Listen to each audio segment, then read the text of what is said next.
esta conferencia de la Agencia Espacial del Paraguay. Mi nombre es Blas Vega, soy director de proyectos de investigación dependiente de la Dirección General de Planificación y Gestión y vengo a hablarles un poco sobre lo que serían los ensayos en el sector espacial y de lo que la agencia está haciendo, de lo que se está invirtiendo en, en lo que es laboratorios aquí en el país.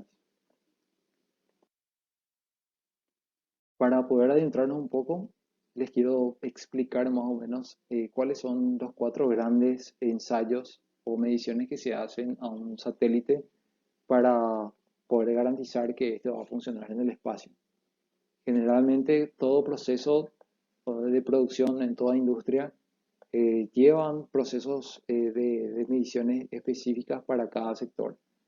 Y en lo que es en el sector espacial, nosotros necesitamos saber que el equipo va a poder eh, comportarse debidamente en ambientes ruidosos, eléctricamente hablando, que va a tener que soportar el vacío que hay en el espacio, va a tener que soportar la vibración mecánica que impone el lanzador al satélite o al dispositivo que se está enviando al espacio y también las vibraciones acústicas que están cargando al equipo, porque generalmente el lanzador al moverse o al vibrar también mueve el aire y el aire hace que el equipo en sí, el satélite en sí, también sufra, sufra cargas de vibración. Y en este sentido, el- la Agencia Espacial del Paraguay está trabajando en una pequeña cámara electromagnética, una cámara de compatibilidad electromagnética para poder probar dispositivos electrónicos, antenas y otros dispositivos médicos también, ¿verdad? Más adelante voy a hablar de eso. En lo que es vibración acústica, esto es lo que nos faltaría, pero en un futuro vamos a estar hablando también de esto, ¿verdad? Esto sería lo que es la cámara de vibración acústica donde se colocan los equipos y se hace pasar nitrógeno comprimido para poder generar un sonido bastante fuerte que hace vibrar el aire y a su vez vibrar el equipo, como ya había hablado. El sonido en esta cámara generalmente está por el orden de los 140 decibeles, 140, 150 decibeles. Entonces, para que tengan una idea de lo fuerte que un lanzador puede llegar a sonar dentro del mismo lanzador. Bueno, ¿y por qué medir? ¿Por qué se realizan mediciones? Generalmente se hacen mediciones para poder hablar todos un mismo lenguaje. En ciencia, el sistema internacional garantiza que todos los científicos en cualquier parte del mundo estén midiendo las mismas cosas, las mismas magnitudes en un lugar de la Tierra como en otro. En general es para garantizar la calidad del producto. Eh, de repente, por la necesidad de controlar los procesos, en una fábrica uno mide para poder garantizar que su producto está cumpliendo los límites o los estándares de calidad. Y cuando uno habla de control de un proceso, generalmente cuando está midiendo uno abarata, abarata los costos porque hace mucho más eficiente el proceso de producción. Al medir uno garantiza que no está utilizando más materiales de lo necesario, ¿verdad? También hay que tener en cuenta que no todas las materias primas son iguales. No es lo mismo que yo compre un acero o un producto de Argentina a, por ejemplo, de Brasil, ¿verdad? De repente puede tener un proceso de producción distinta y entonces eh, un, un material o una materia prima puede ser más apta que otra o puede tener más humedad o puede ser, las dimensiones pueden cambiar, ¿verdad? Entonces, de repente para garantizar yo como fabricante para garantizar que mi producto va a ser de calidad, yo necesito también medir el producto que estoy comprando, ¿verdad? La materia prima que estoy comprando. También de repente las condiciones ambientales no son constantes.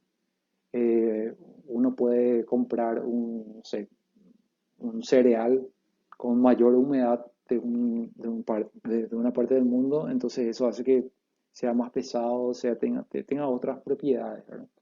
Inclusive cuando estoy produciendo, de repente la temperatura o la humedad hacen que mi proceso varíe y por lo tanto el producto que yo estoy ofreciendo no van a tener siempre las mismas condiciones. Entonces, yo necesito medir el contexto o el ambiente con el que estoy produciendo, ¿verdad? Necesito medir en el área farmacéutica, por ejemplo, se mide en partículas, se controla la humedad, se controla de repente la masa de lo que se necesita eh, mezclar para producir medicamentos, por ejemplo, ¿verdad? Entonces, por eso es que necesitamos medir. Y una diferencia con el ensayo es que una medición es algo así muy puntual, pero en un ensayo uno ya verifica el funcionamiento del equipo. Uno verifica que el equipo cumpla con los requerimientos para los cuales se diseñó. De repente uno ensaya una operación o un procedimiento de funcionalidad. Un operario, por ejemplo, podría eh, ensayar cómo manejar una máquina o cómo se va a realizar un proceso, ¿verdad? Y en definitiva es para asegurar la misión, un satélite se ensaya para asegurar que cuando esté en el espacio va a cumplir con la misión para la cual fue diseñada y para obviamente tener éxito en esa misión, ¿verdad? Generalmente es mejor detectar anomalías y fallas lo más temprano posible para una fácil corrección. ¿Por qué esto? Porque cuando uno está diseñando un producto, cuando está todavía en proceso de diseño, si comete un error, es fácil agarrar, borrar y hacer de nuevo las cuentas. Uno no pierde dinero, no pierde demasiado tiempo en eso.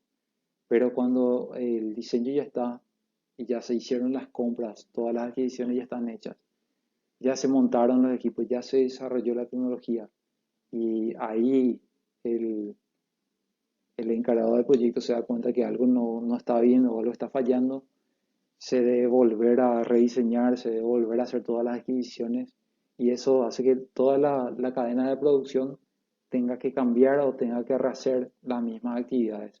Y ahí se pierde tiempo y se pierde muchísimo dinero.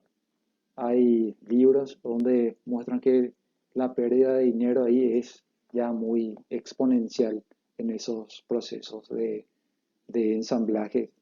Cuando un equipo ya no está funcionando y está en la etapa de operación, ahí es exponencialmente más caro hallar una falla o corregir esa falla, ¿verdad? También los acuerdos contractuales requieren que el fabricante de una unidad o equipo demuestre y documente el rendimiento de su hardware en el momento de la entrega. Es muy común que yo cuando esté comprando algo eh, le pida al fabricante alguna garantía de que el equipo funcione y generalmente esa garantía es alguna simulación o algún documento, algún certificado de calibración, algún certificado de calidad que realmente me asegure de que el equipo está funcionando o que la materia prima es de la calidad adecuada para mi proceso de producción. Cuando, También cuando un satélite se entrega al lanzador para lanzar al espacio, eh, el lanzador o la empresa que va a lanzar te pide alguna simulación o te pide el modelo de elementos finitos de ese satélite para asegurarse de que el satélite va a entrar o todas las dimensiones del satélite van a entrar dentro del lanzador, que el satélite no se va a romper o va a soportar las vibraciones que este lanzador imponen sobre el satélite, ¿verdad? Y no, que el satélite va a soportar y no se va a destruir dentro y no va a destruir los otros satélites que pudiesen estar dentro del mismo lanzador. También es importante mencionar que la prueba de elementos más pequeños es más fácil, barata y a menudo más práctica, porque es posible que no se dispongan de instalaciones de pruebas especializadas lo suficientemente grandes para acomodar toda la nave espacial. Es muy común que en un proceso de desarrollo de un satélite o de algún equipo en específico sea más fácil agarrar y probar todo por partes. Por ejemplo, se prueba una partecita, una parte muy pequeña dentro del, del tanque de termo vacío, y una vez que pasa esas pruebas se van probando otros equipos pequeños y luego se integra todo y ya cuando uno ya tiene cierto nivel de seguridad, se hace la prueba final ya con todos los elementos incluidos en una cámara ya más grande, ¿verdad? Pero es importante tener equipos de medición pequeños para hacerlo para hacer estas mediciones en partes más pequeñas, ¿verdad? Y generalmente la respuesta más directa es: ¿para qué ensayar? Para satisfacer al cliente. Si ustedes ven esta diapositiva que tiene acá, a ver, voy a sacar esto. Eh, Generalmente uno, cuando habla con el cliente, con el stakeholder, de repente el cliente te da lineamientos subjetivos que uno como proyectista tiene que saber eh, cambiar eso o sea, traducir eso a un criterio de diseño. Generalmente, como dice esta diapositiva, el cliente te explica que necesita un banco, que necesita algún entretenimiento, por decirlo así, ¿verdad? Y te explica de esta manera, como se ve acá. Dice cómo el cliente explica sus necesidades, cómo el project leader o el líder del proyecto lo entendió, que si se fijan es totalmente diferente, ¿verdad? Cómo el analista lo, cómo lo diseñó, cómo el programador escribió el código y luego cómo el encargado de vender el proyecto, cómo describió, ¿verdad? Fíjense que acá para vender te pintan así todo de lujo, ¿verdad? Cómo el proyecto ha sido documentado, generalmente la documentación es la parte que más cuesta, es la parte más tediosa. Cómo el operador como operaciones instaló el dispositivo, cómo el cliente fue cobrado, cómo se le cobró al cliente y cómo fue soportado el equipo, o sea, qué soporte se le dio al equipo, ¿verdad? Pero en realidad lo que el cliente necesitaba era simplemente esto, ¿verdad? Esto era una solución válida para el cliente, ¿verdad? Y así, por eso les digo que de repente es importante saber traducir las necesidades del cliente a los requerimientos de diseño, que es generalmente todo un arte, ¿verdad? ¿Y qué implica, verdad? ¿Qué implica ensayar? ¿Qué implica satisfacer al cliente? En el ámbito de proyectos, satisfacer al cliente implica definir, primero definir los requerimientos, como había dicho antes, traducir las necesidades subjetivas del cliente, como por ejemplo, necesito llegar temprano o necesito imágenes de esta zona. Eh, Definir eso a números, a criterios de diseño. Luego, cuando se validan estos requerimientos por algún tercer ente o algún ente tercerizado imparcial, se define el concepto del proyecto, cómo el proyecto va a solucionar ese problema que tiene el cliente. Luego se pasa a lo que es especificar el sistema, que es directamente asignar números, asignar criterios para las futuras compras que se van a hacer, cuáles van a ser los, los equipos, cuantificar todo, cuantificar los equipos y herramientas que se van a necesitar para el proyecto, hacer las compras necesarias, todo un arte también hacer las compras como para tener el mejor costo, la mejor calidad y el menor costo posible. Luego de tener los equipos necesarios, se hace el desarrollo de la tecnología. El desarrollo de la tecnología implica varias partes también, ¿verdad? Por ejemplo, tener todo lo que es el- la revisión de diseño y también la revisión crítica de diseño. Luego se hace una verificación y validación, cuya diferencia es la verificación. En la verificación uno eh, determina si el equipo cumple con los requerimientos, pero la validación es más funcional, determinar si la funcionalidad del equipo realmente cumple con las necesidades del cliente, ¿verdad? Y luego están la parte de ya operación y mantenimiento del equipo o del satélite, ¿verdad? Ya cuando uno está operando la maquinaria, determinar que la operación realmente satisface lo que el cliente necesita. Esto lo pueden leer en este libro que es System Engineering, System Thinking and Learning, a Case Study in Space Industry, de Bert Anton Moser. En cuanto a la integración, fíjense que hay generalmente un problema en lo que es aspectos de diseño en la ingeniería, porque distintos campos de la ingeniería trabajan juntos para el éxito de la misión. Pero, ¿qué pasa? En un satélite, hablando específicamente en un satélite, nosotros tenemos como varios subsistemas que trabajan juntos, están dentro del satélite para que este funcione. El primero generalmente es el lanzador, después el satélite se necesita equilibrar, se necesita mover dentro de una órbita. Generalmente el satélite necesita una cámara, un instrumento.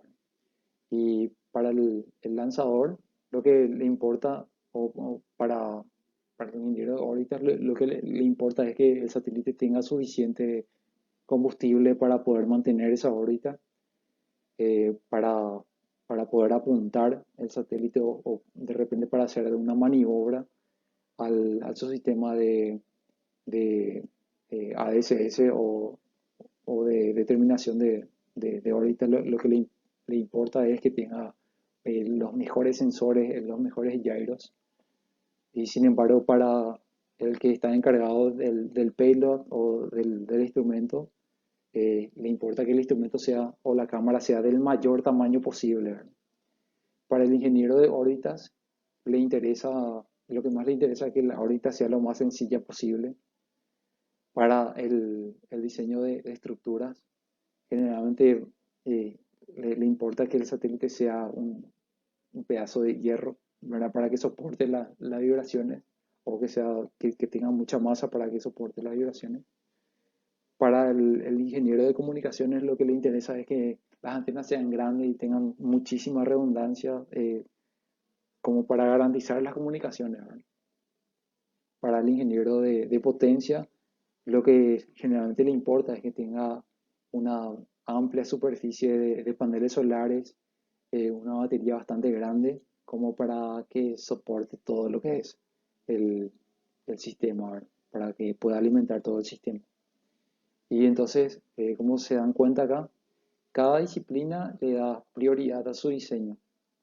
Y el problema está en la integración. En el diseño uno tiene que integrar todo eso y tiene que hacer que todo el sistema o todos los subsistemas funcionen dentro del satélite, ¿verdad?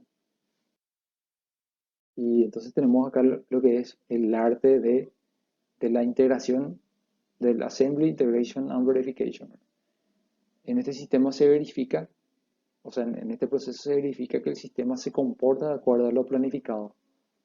Los sistemas se diseñan con el proceso de integración y verificación en mente. O sea, yo no puedo agarrar y diseñar un equipo sin por ejemplo, tener algún puerto de comunicación para verificar que realmente el código está funcionando, están tirando todos los parámetros que se necesita verificar o se necesita leer, ¿verdad? Todo esto es debido a que en el espacio uno ya no puede realizar, una vez lanzado el satélite, uno no puede realizar mantenimiento. No sé si se acuerdan del caso de Hubble, del telescopio Hubble, donde se tiene, por ejemplo, acá que en esta viñeta se tiene que el equipo de diseño de Hubble dice que probablemente el espacio realmente es borroso y está fuera de foco. Porque si se acuerdan, o si alguno sabe, el, el Hubble tuvo un gran problema en el cual los espejos del telescopio no estaban bien enfocados y se tuvieron que tuvieron que volver al espacio como para poder cambiar ese tipo creo que era un espejo y eso costó muchísimo, muchísimo dinero, muchísimos recursos. Pero las diferencias fueron ya abismales. Y para evitar este tipo de problemas, lo que se hace es que primero se verifica, o sea, el diseño pasa a través de unos procesos, ¿verdad? Donde, por ejemplo, se analiza el diseño y se hace predicciones.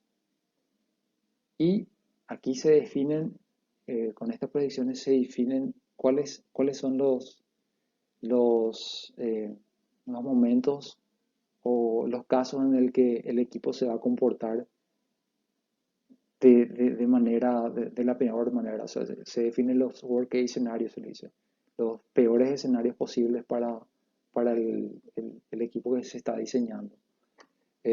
También se hacen predicción de estos resultados o de repente se hacen simulaciones para detectar cómo se va a comportar esto. En paralelo, se construye el equipo y en teoría, si el equipo está bien diseñado o si se tuvieran en cuenta todas las variables posibles, el equipo va a haber un acuerdo entre lo simulado o va a haber cierta coherencia entre lo simulado y lo que se testeó con el equipo, con el hardware ya físico, ¿verdad?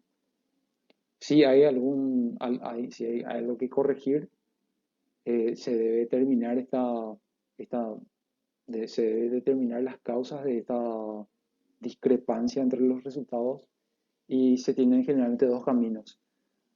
O algo está mal, ¿verdad? O el modelo está mal o se debe modificar el hardware. Esto también lo pueden leer en esta viñeta yo saqué de lo que sería el libro Spacecraft System Engineering de Wiley. Ahí hay muchísima información sobre proyectos espaciales.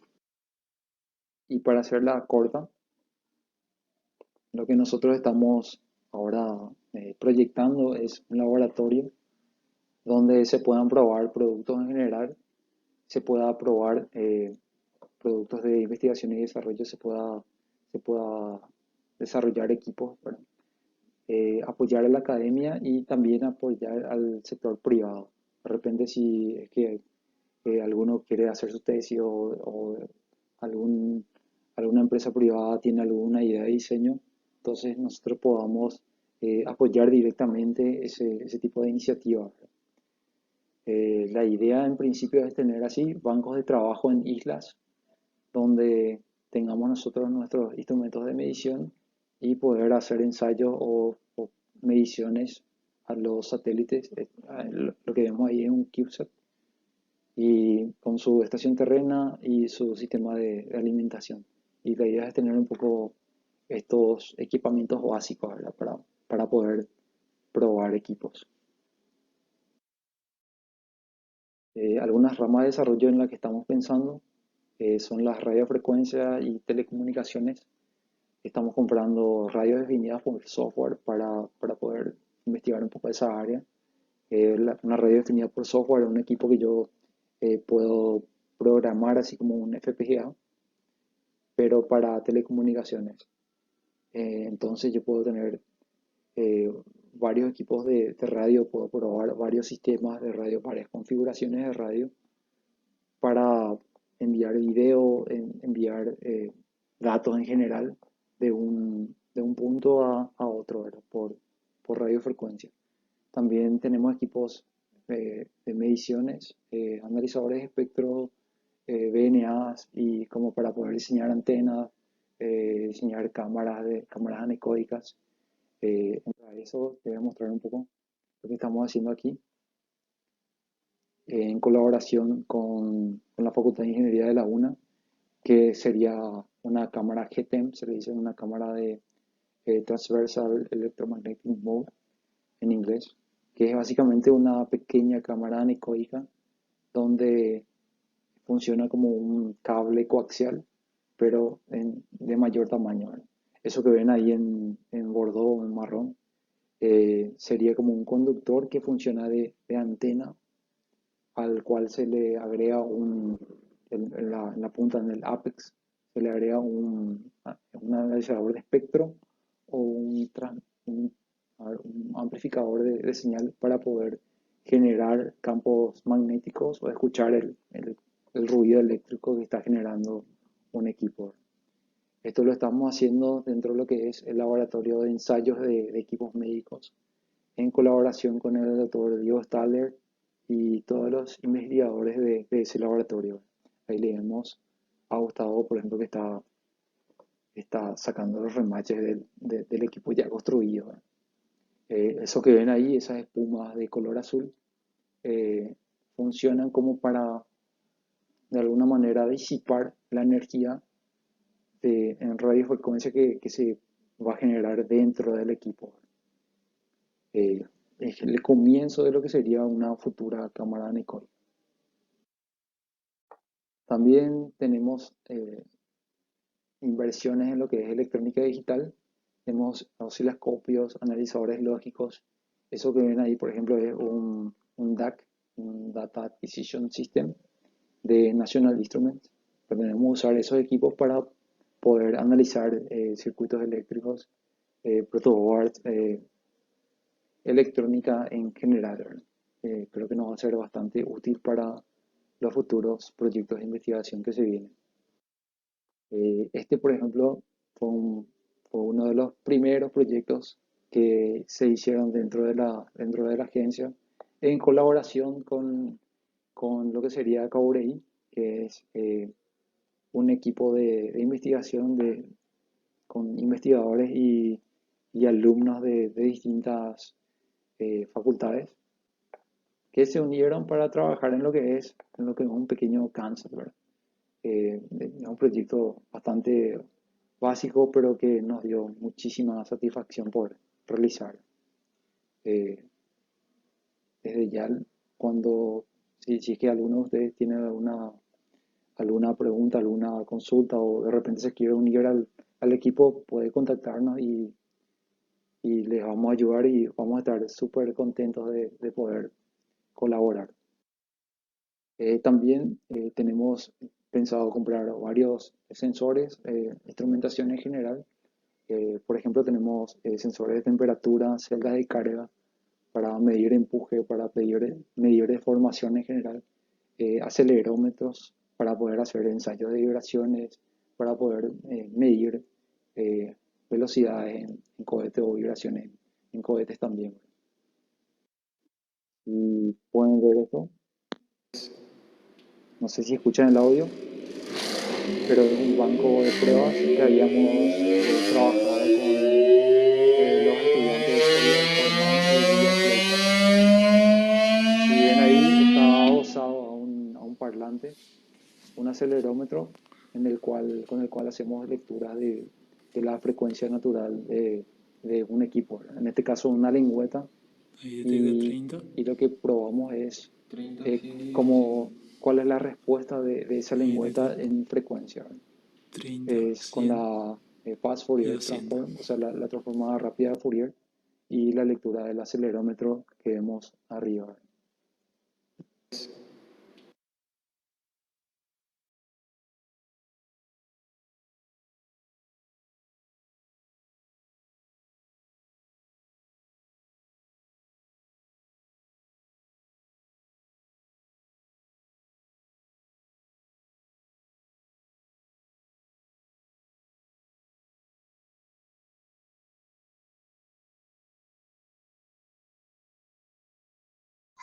Creo que se congeló, director Enrique.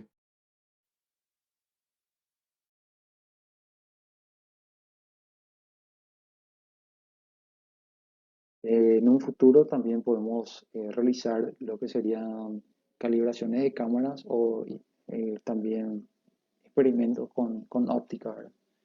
Esto que ven acá es una esfera integradora, sirve para la calibración de sistemas ópticos. En este experimento en general se usó para detectar píxeles muertos en una cámara que tiene un CCD como detector. Y así lo que se hace es corregir las desviaciones en la respuesta de este detector. Como saben, eh, todo se hace con silicio, los detectores se trabajan con silicio, pero como siempre hay alguna anomalía, no todos los detectores son iguales y la calibración de una cámara, por ejemplo, es algo muy importante en el ambiente espacial, porque es uno de los productos principales de un satélite. Entonces, es muy necesario hacer este tipo de calibraciones, este tipo de pruebas. Si ven ahí, esta esfera integradora lo que hace es generar una onda plana de luz para que pueda ser captada por la cámara. Eh, Tiene 6 lámparas que funcionan como fuentes de luz que tiene una firma espectral muy conocida, muy precisa, que son controlados por a ver, le digo, por estas fuentes de alimentación que ven acá. ¿Verdad? Si se fijan, hay una, dos, tres, cuatro, cinco y 6 equipos que están trabajando para alimentar estos lentes que van acá. Estos serían los cables de alimentación de los lentes que van ahí. Y lo que tiene por dentro es una pintura que refleja la luz, pero que es porosa. Por lo tanto, no tiene reflexiones, no tiene brillo en esa reflexión. Lo que hace es no tener sombra dentro de la cámara. Y en general, el desafío que nosotros tenemos acá en Paraguay es con importar y exportar tecnología. De repente hay muy pocos proveedores que te pueden ofrecer el producto que necesitas. Si ven acá, el gerente de compras le dice al que quiere comprar algo que necesita por lo menos 3 presupuestos para poder aprobar la compra. Pero le dice que solamente hay 2 proveedores. Y entonces el gerente de compras le dice que venga cuando algo de eso cambie, ¿verdad? Y de repente esa es una realidad, es muy difícil eh, tener o generar una licitación pública porque los proveedores no se presentan, de repente tenés problemas con los presupuestos y eso hace que sea un proceso muy lento, ¿verdad? Pero por suerte, para fin de año ya vamos a tener todos estos equipos y para el siguiente año vamos a poder hacer cosas muy interesantes. Así es que, por favor, si es que alguno de ustedes estaba interesado, por favor me envía un correo y trabajamos para poder investigar y para cambiar para cambiar la masa crítica de investigadores en el país, para poder aumentar la masa crítica de investigadores en el país. Muchísimas gracias. Muchísimas gracias por esta presentación. Realmente, y llegué a ver cómo la AEP se encuentra ya misma desarrollando, planeando y gestionando este laboratorio de nuestro país, único en la República y con mucha potencial para coadyuvar el desarrollo de no solo productos espaciales, también productos de aplicaciones diarias como son los ventiladores pulmonares, ¿verdad? Que así nos colocan como institución en una situación de alta responsabilidad y relevancia. Si no tienen alguna consulta, ingeniero Vega, no sé si hay una consulta, director Enrique.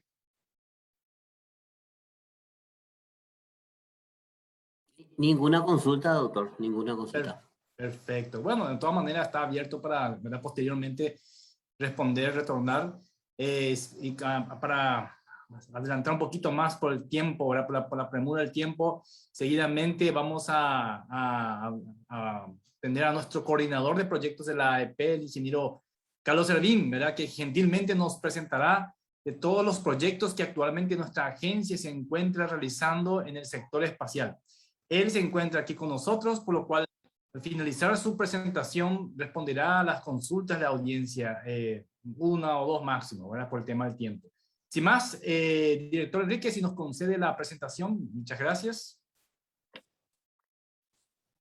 Muy buenas tardes a todos. Siguiendo con la serie de presentaciones correspondiente a la quinta Conferencia Espacial del Paraguay, hoy estamos en el día jueves 7, y el tema que vamos a desarrollar son los proyectos que están siendo desarrollados por la Agencia Espacial del Paraguay, que están en diversas etapas. Algunas siguen en avanzado estado de idea y perfil, otras ya están en una etapa que se está acercando a la ejecución.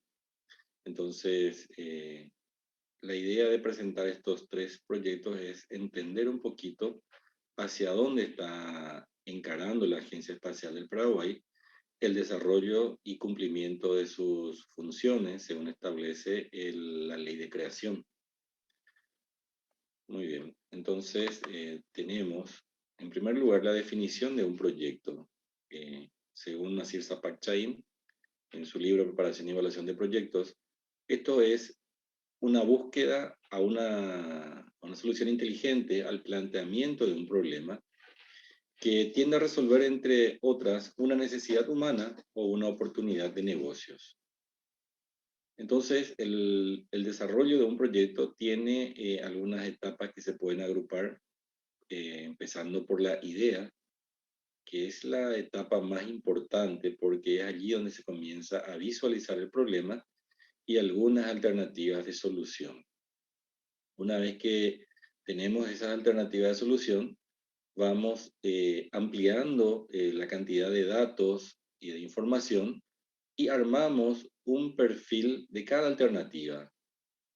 Cuando tenemos estas alternativas ya bastante desarrolladas en cuanto a lo que se requiere de inversión, los costos, los beneficios, resultados esperados, pasamos a una etapa de prefactibilidad, en la cual se hace una especie de ingeniería de datos, una ingeniería de detalles, en la cual se avanzan en ciertos estudios y a partir de allí tenemos que optar por uno, que es la etapa de factibilidad. El proyecto que tiene más posibilidades de éxito será seleccionado en esta parte y avanzamos a lo que sería la ejecución del proyecto. Esto podemos verlo de una manera más desagregada en este cuadro, en la cual tenemos unas etapas bien definidas. La idea, como ya hablamos, es la parte más importante, porque es donde se van, digamos, reseñando las posibles alternativas de solución a un problema, a una oportunidad de negocios. Se analiza una etapa de preinversión, en la cual se desarrollan las etapas de perfiles, de las alternativas, una prefactibilidad básica, y finalmente una etapa de factibilidad en la cual se procede a ciertos tipos de datos ya más concretos, más específicos y más completos. Entonces empezamos identificando, seleccionando y formulando las alternativas de solución y procedemos a evaluar cada una de ellas en base a ciertos estudios, estudio de mercado, oferta y demanda, un análisis de factibilidad comercial, un estudio técnico, un estudio financiero. Pasamos también a considerar en varios momentos la factibilidad legal, jurídica, de que la alternativa de solución que estamos pensando desarrollar no tenga ciertos impedimentos jurídicos, legales. Y pasamos finalmente a una evaluación económica de cada alternativa. Optaremos, evidentemente, por la que tenga mínimo costo si corresponde o para que entregue máxima utilidad o beneficio económico. En base a esas alternativas se van también haciendo unos análisis de sensibilidad de algunos parámetros para determinar qué tan robusto o qué tan sensible son a ciertos parámetros. Cuando ya tenemos definido en la etapa de factibilidad una alternativa, pasamos a la inversión real. Y eso implica administración de esos recursos y del proyecto durante un cierto periodo de tiempo. Una vez que la inversión está concluida, el proyecto comienza en su fase operativa y eso implica gestión del proyecto durante la vida útil del proyecto. Ahora bien, toda esa cantidad de datos que utilizamos para la evaluación del proyecto, esos están sujetos a ajustes porque las variables van cambiando también en el tiempo, el escenario va cambiando. Entonces, se requieren de cierto cumplimiento de evaluaciones posteriores a la operación, a la inversión, y eso es a partir de control de cumplimiento de los planes, qué tanto nos estamos acercando a los objetivos que nos propusimos y qué necesitamos ajustar para llegar o sobrepasar esos objetivos. Cuando hablamos del marco legal en el cual se desarrollan las funciones en la AEP, la Agencia Espacial del Paraguay, tenemos que considerar la Ley 5151/14, que es la ley de creación de la Agencia Espacial. En el artículo 3 se describen 15 funciones que son responsabilidad de la AEP.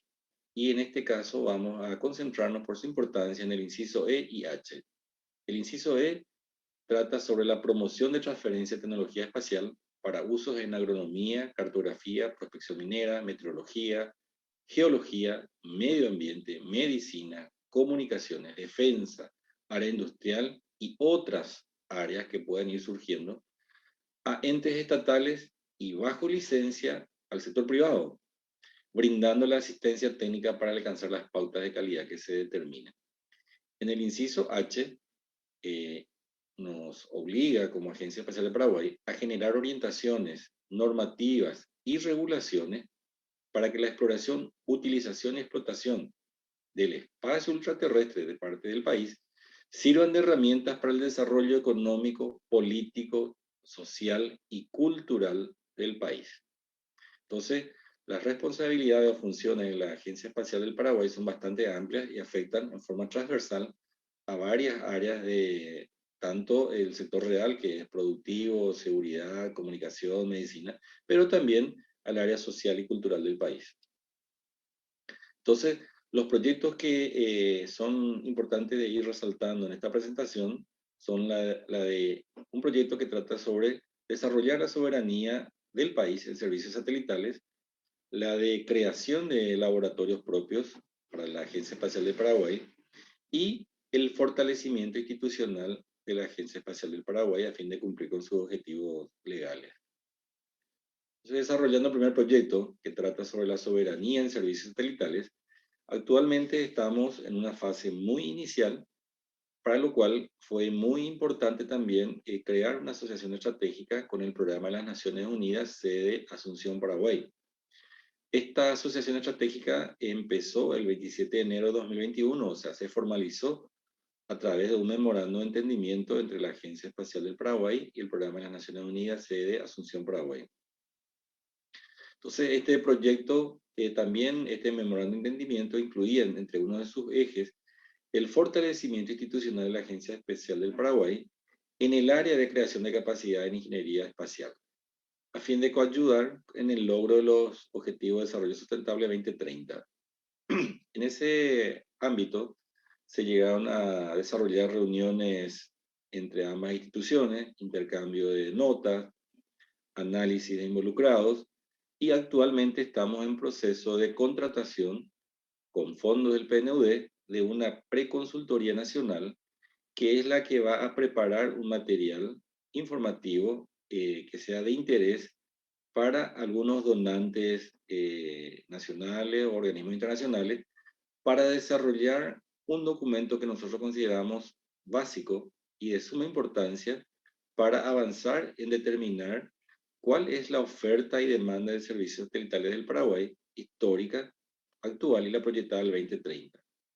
Este documento nos va a permitir determinar y tomar unas ciertas decisiones en forma más acertada para tomar una de las alternativas de contar con un servicio satelital propio, un satélite propio, o una constelación de satélites, o el arriendo de algún satélite externo, o la de hacer la contratación de algunos servicios satelitales en forma globalizada, en forma macroeconómica, para posteriormente reasignar a las instituciones nacionales. Tenemos que considerar que en Sudamérica, Paraguay es el único país que no cuenta con un servicio operativo de servicios satelitales, como ya lo es el caso de Bolivia, el caso de Argentina, de Chile, Perú. Entonces, este es un concepto de soberanía, de tener cierta capacidad de manejar servicios satelitales que pueden ser estratégicos para el país, la provisión de información. Como un ejemplo de la importancia de los satélites, se menciona el satélite de observación de la Tierra, que proporciona una amplia gama de datos en forma rápida y de alta calidad en diversas áreas, como ya se citaron en las áreas de responsabilidad de la AEP. Podemos citar tema atmosférico, topográfico, geoposicionamiento, geografía, biología, área de agronomía, arqueología en algunos casos. Entonces, como estas imágenes y datos del satélite se pueden capturar y procesar en tiempo real, entonces es de amplia utilización en el tema de análisis del clima, de la predicción y seguimiento de eventos climáticos severos como huracanes, tornados, lluvias, además de aplicaciones en el área agropecuaria, ordenamiento territorial, seguridad, defensa y otros. Tenemos que considerar que nuestro país depende en gran porcentaje de la producción agropecuaria, que a su vez depende del clima, y el clima a su vez también nos afecta en temas de desastres naturales, como ser inundaciones, en el caso de sequía, que trae a su vez varios puntos de incendios, y todo eso podemos monitorearlo y tener una acción más rápida a través de datos que se pueden capturar y procesar en tiempo real a través de los satélites de observación. En este gráfico, por ejemplo, tenemos una flota de satélites de observación de la Tierra que están controlados por la NASA y que están en una órbita polar. Esto es muy direccionado al control del tema de calentamiento global, del tema hidrológico, oceánico, que a su vez repercute en todo el planeta.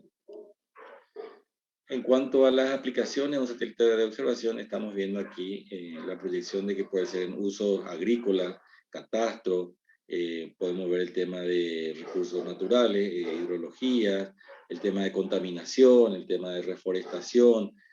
Es decir, las posibles aplicaciones de los satélites, de los datos satelitales son inmensos y son transversales a todas las áreas. Este proyecto en particular tiene una etapa, como ya mencioné, de crear o generar un documento base sobre la oferta y demanda de servicios satelitales en Paraguay, donde consideramos importante tomar como un punto de inicio del análisis el año 2015 hasta la fecha de entrega de la consultoría y un capítulo de proyección hasta el año 2030 para determinar a partir de ahora hacia dónde deberíamos apuntar en cuanto a la disponibilidad de datos satelitales. Entonces, los recursos que se estiman se van a ser necesarios para esta consultoría, para contar con la oferta y demanda de servicios satelitales en Paraguay, se estima en $50.000, que serían recursos obtenidos a través del PNUD, donantes a través del PNUD. Y la fuente de datos serían datos secundarios y primarias del sector público y privado de todo el Paraguay. Y capítulo adicional en la cual se puedan considerar cuál es la demanda insatisfecha a la fecha y la demanda que podría ser inducida, es decir, la demanda que se podría crear, pero que no se está visualizando por no contar con el servicio. También una actualización de la legislación sobre uso, aplicación, comercialización y desarrollo de servicios satelitales. Y como conclusiones y recomendaciones también como parte del trabajo. El segundo proyecto que consideramos importante es la creación de laboratorios propios de la AEP. Y para esto se ha desarrollado una asociación estratégica con FONACIDE con el objetivo de crear, adecuar y equipar un laboratorio de integración y ensayo y que sirva de también mejoramiento a la infraestructura que se dispone para el seguimiento del Guaranizate, que es el cemento terrestre. La situación de este proyecto a la fecha es que ya cuenta con la parte técnica revisada, ajustada, remitida a la Presidencia de la República y derivada al Fondo Nacional de Inversión Pública y Desarrollo, FONACIDE, de tal forma que a la fecha ya se ha obtenido la aprobación del 50% del presupuesto para ser ejecutado en este año 2021 y el tratamiento para comprometer y ejecutar el resto en el año 2022. Estamos hablando de aproximadamente 1.600 a 1.700 millones de guaraníes. Serían aproximadamente $250.000. Es un presupuesto bastante razonable y como un capital semilla para lo que cuesta un laboratorio de esta tecnología, de este tipo de tecnología. Aquí tenemos, por ejemplo, una instalación tecnológica direccionado a crear un laboratorio para aplicado al espacio de astronomía, la empresa CENEN Aeroespacial de Barcelona. Este equipamiento costó a la empresa aproximadamente 5 millones de euros. Es para que podamos tener una idea de lo que estamos empezando a invertir en Paraguay. Las salas de laboratorio son conocidas como salas blancas, en las cuales son controladas y monitoreadas en forma continua la temperatura, la humedad y la concentración de partículas, que en estos casos tienen su ISO 8 y ISO 7. Y se clasifica básicamente por el tema de la cantidad de partículas en el aire. Estas salas son más esterilizadas que cualquier sala de cirugía de uso médico humano. Entonces, estas salas blancas deben estar dotadas con todos los medios requeridos para en algún momento fabricar y validar equipos electrónicos que van a ser embarcados en satélites según estándares internacionales de Europa, de la NASA, así como de otros fabricantes satélites en Europa y Estados Unidos. Y en algunos casos incorporan los equipos de producción y ensayos, que en el caso del ejemplo de Barcelona eran los más avanzados que se disponían en la actualidad. En el caso nuestro, en Paraguay, se va a empezar por lo más básico e ir avanzando en lo más complejo, en la medida en que se disponga, por un lado, de recursos financieros y por otro lado, de capital humano para ir procesando estos equipos y también desarrollando productos que no necesariamente son para el sector público. El negocio de servicios satelitales es muy amplio y el mercado bien puede ser el sector privado. Estas salas de laboratorio, integración y ensayo de tecnología satelital son lo que van a permitir a la Agencia Espacial del Paraguay crear bases sólidas a futuros proyectos de investigación, desarrollo y de mayor aplicación de la tecnología satelital en el país. Asimismo, va a servir para fortalecer el equipamiento del segmento terrestre de la Agencia Espacial del Paraguay, que está actualmente en operación y que tiene que garantizar las operaciones del Guaranísat-1, parte de la constelación VIRS-4, así como de otros proyectos que están en desarrollo. Aquí vemos una sala limpia, un laboratorio en Japón, donde fue desarrollado el Guaranísat-1 por parte de los ingenieros Aníbal Mendoza y Adolfo Jara, ambos funcionarios de la Agencia Espacial del Paraguay. En el centro vemos el CubeSat Guaranísat-1, que ya fue lanzado y está en órbita terrestre. El tercer proyecto importante de mencionar y desarrollar es el de fortalecimiento institucional de la Agencia Espacial del Paraguay, que se está desarrollando en cooperación con la Agencia Espacial Mexicana y la Agencia Mexicana de Cooperación Internacional para el Desarrollo, AMECID, y consiste en el fortalecimiento de capacidades en ingeniería de sistemas espaciales que van a ser orientadas al diseño, construcción, prueba, lanzamiento y operación de un futuro satélite experimental con la participación de la Academia y Sector Privado de Paraguay y México. Esto se va a desarrollar a través de mesas redondas y capacitaciones, tanto presencial como virtual en Paraguay y México. El proyecto a la fecha se encuentra ya revisado, ajustado en forma conjunta con la Agencia Espacial del Paraguay y la Agencia Espacial Mexicana, con la participación de la Secretaría Técnica de Planificación como enlace ante la AMECID de México. El 19 de agosto pasado, esto fue presentado a la Comisión Mixta Paraguay-México, aprobada y recientemente enviada los últimos ajustes para ya su posterior etapa de implementación a inicios del año 2022. ¿Qué esperamos con este proyecto conjunto con la Agencia Espacial Mexicana y la Agencia Mexicana de Cooperación Internacional para el Desarrollo? Y que una vez desarrollado este proyecto, los participantes, tanto de la Agencia Espacial del Paraguay, la Agencia Espacial Mexicana y el sector privado, estén lo suficientemente incentivados y motivados para iniciar sus respectivas empresas de aplicaciones o servicios satelitales en Paraguay y México, sea en forma independiente o en forma conjunta. Así también como para la definición de una futura misión espacial de Paraguay y México de demostración de tecnología, pudiendo ser esta un proyecto desarrollado con una coordinación, cooperación público-privado. ¿Por qué estos proyectos?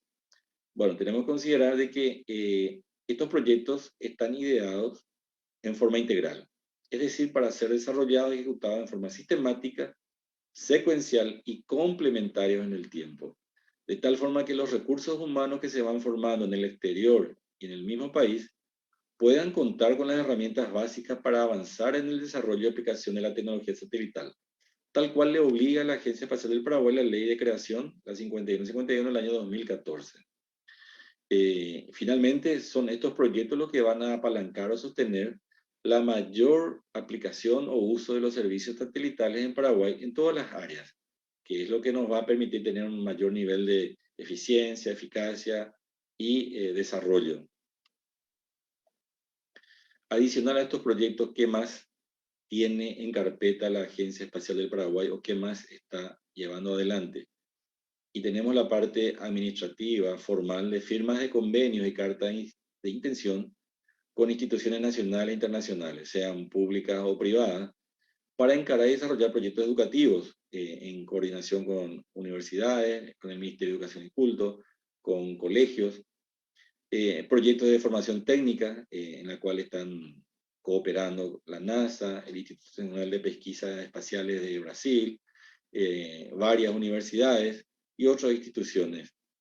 Y también hay proyectos de competencia, como es el proyecto Géminis, que se desarrolló a través de la Agencia Espacial de Taiwán y en la cual ya un equipo paraguayo de estudiantes universitarios han salido ganadores en una competencia nacional de Taiwán y ahora están participando en una competencia internacional para proveer solución a la Estación Espacial Internacional. Entonces, adicional a todo esto, tenemos también la integración de técnicos de otras instituciones en áreas de interés común, como ser el Infona, para el caso de procesamiento de imágenes satelitales sobre deforestación o control ambiental. Y también tenemos desarrollado la emisión de la primera revista digital de la Agencia Espacial del Paraguay. Todo esto es parte integral de las acciones que la Agencia Espacial del Paraguay desarrolla en varios frentes. Y repito, es con el objetivo de avanzar en el cumplimiento de sus funciones establecidas en la ley de creación, que fueron mencionados al inicio. Entonces, con esta breve presentación, la intención era dar a conocer a todo el público interesado sobre lo que está haciendo la Agencia Espacial del Paraguay, hacia dónde apunta y para qué. Entonces, a partir de ahora quedamos abiertos para las consultas, para las preguntas y pasamos entonces a un momento de...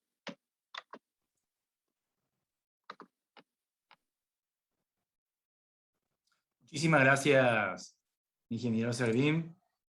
Su ponencia nos ha ayudado a tener claro, a sintetizar qué concretamente la Agencia Espacial del Paraguay se encuentra abocada en temas relacionados a proyectos de actividades espaciales. Apreciamos su tiempo para estar presente aquí ahora.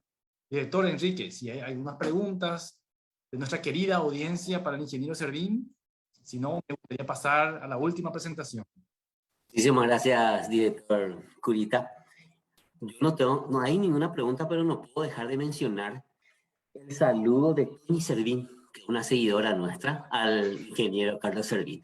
Y la sonrisa del ingeniero me dice, es una fan destacada que envía mensajes, éxito y todo. Seguramente es una fan muy cercana al ingeniero. Nada más que eso, director Curita. Muchísimas gracias, director Enrique Niels.